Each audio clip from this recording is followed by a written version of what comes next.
அனைவருக்கும் அதி அற்புதமான காலை வணக்கம். உங்களின் ஒருவன் பி சுரேஷ்குமார். தினமொரு திருக்குறள். இன்றைய திருக்குறள் அதிகாரம் கூடா நட்பு.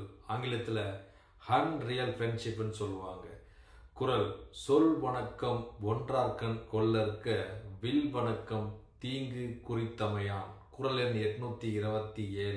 குறளின் விளக்கம்: பகைவருடைய சொல் வணக்கமானது அது தீமை தருவதாக இருக்கும். அது எப்படி இருக்கும் என்றால், வில்லின் வணக்கம் குறிவைப்பது தீங்கு செய்வதை போல் பகைவருடைய சொல் வணக்கமும் தீமை தருவதாக இருக்கும் என்கிறார் வள்ளுவர்.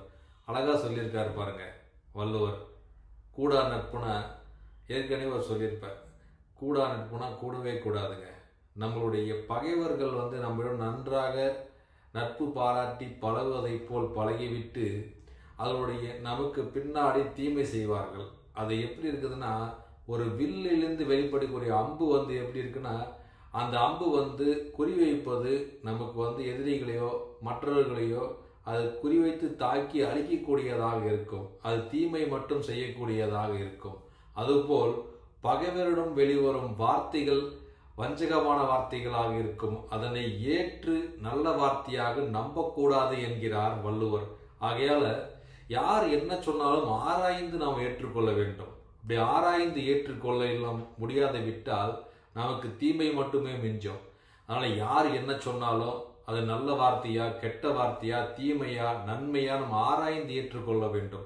அது பகைவர் மட்டும் இல்லை, நம்ம உறவினர்களாக இருந்தாலும் நட்புகளாக இருந்தாலும் வேறு யாராக இருந்தாலும் அது சொல்லக்கூடிய வார்த்தைகளை உள்வாங்குவது நாமளாக மட்டுமே இருக்க வேண்டும்.